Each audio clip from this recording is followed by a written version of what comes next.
friends, and thanks for joining me. And today I want to talk to you about a very important topic, and that's how much money should we have set aside for emergencies. Honestly, this is an incredibly difficult question to answer because it can vary so widely. Let me tell you a quick story. So my car has been extremely reliable for the 3 years that I've had it, over 3 years, although it just recently we found out did need a somewhat major repair, again for the first time. Right after this, we found, actually right before it, we found out that I came down with a deep tissue infection in my gums. It's at the root of, at the tip of the root of the tooth. Long story short, it wasn't because there was any kind of, problems with, dental or oral hygiene or anything like that. The tooth was fine, there was no decay on it whatsoever. Sometimes these things just kind of happen, and so the tip of the root became infected. And so I did have to get some oral surgery to get that fixed, which of course is kind of expensive. And just not long ago, we had some issues with our house. We had some electrical issues where we had to run some new electrical wiring. My tenant upstairs had his fridge stop working correctly.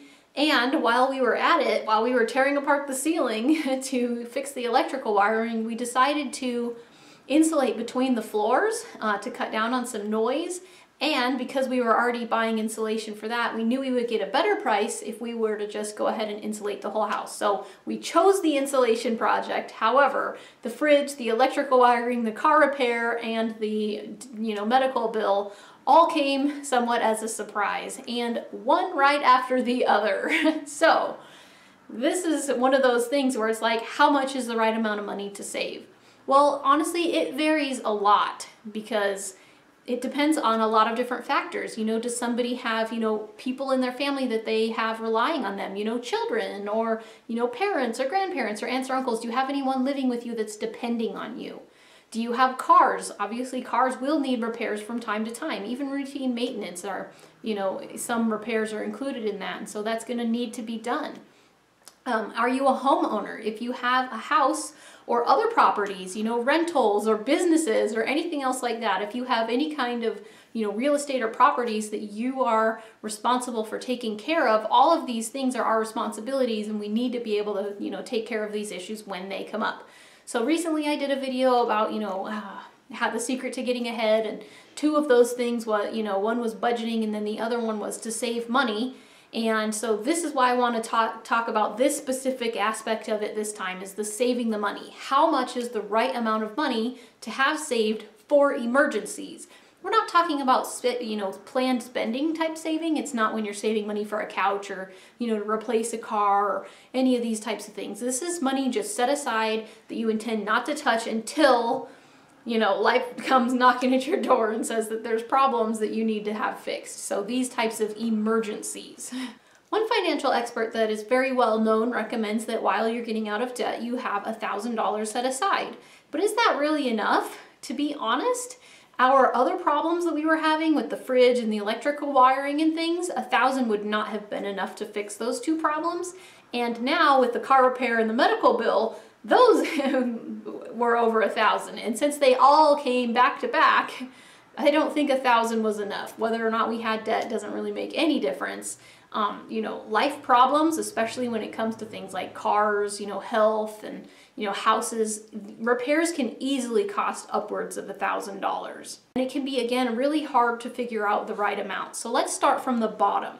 So let's, address the people who are on really tight budgets, and they're saying, I really don't have a lot of wiggle room in my budget. Every dollar is planned out pretty much. There just really isn't a lot of room. I just don't feel like I can save.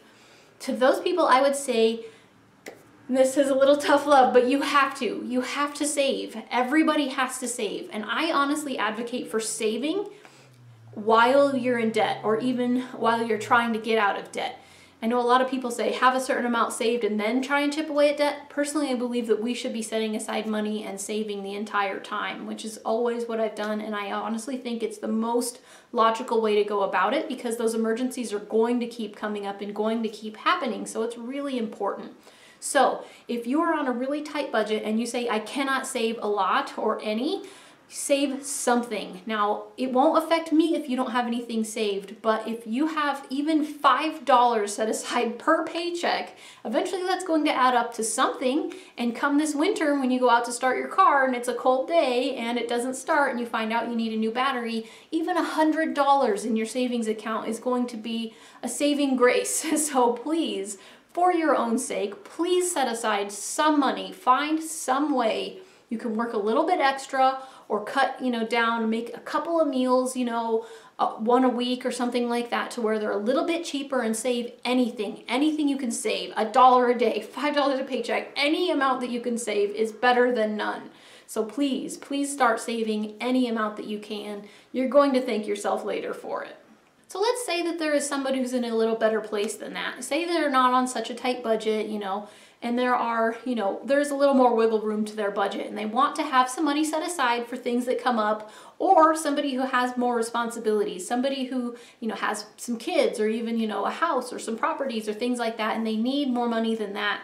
Then I would say the next step up would be if you were to save, and this is again hard to say, but generally speaking, I would say about $300 per person if you're a renter, or $500 per person in your household if you're a homeowner.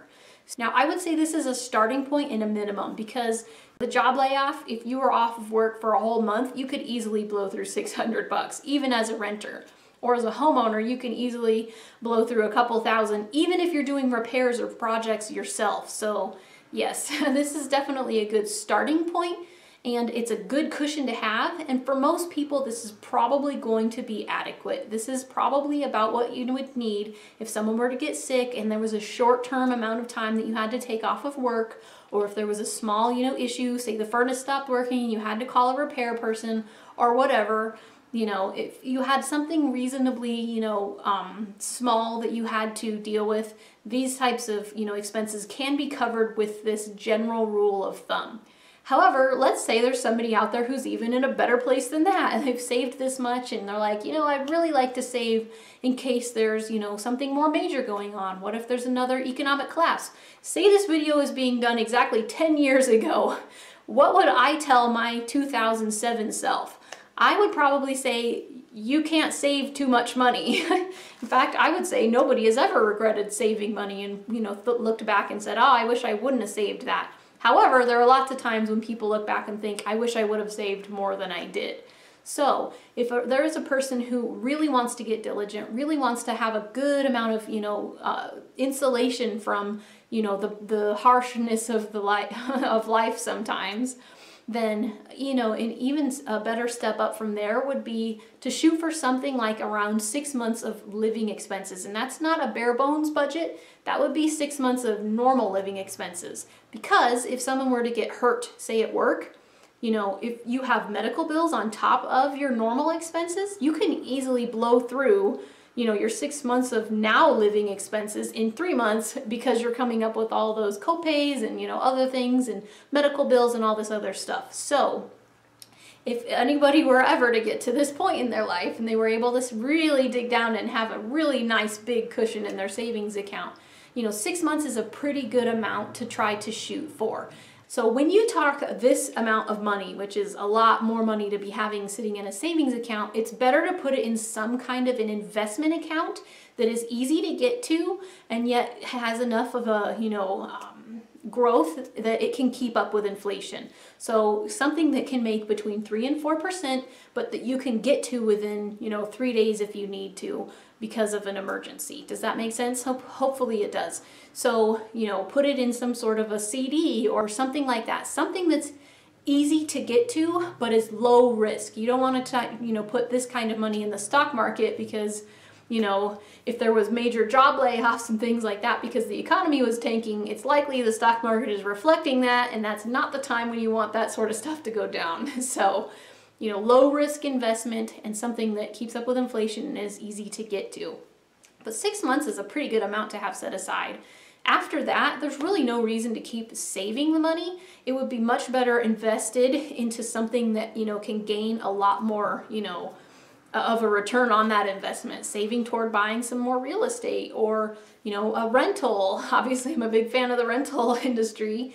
you know, putting it in your 401k or just anything. And whatever investment that you prefer, you know, it's better to put the, you know, excess money from there. If ever anybody who's listening to me ever gets to this point in their lives where it's like, gee, I just have all this extra money, I just don't know what to do with it all.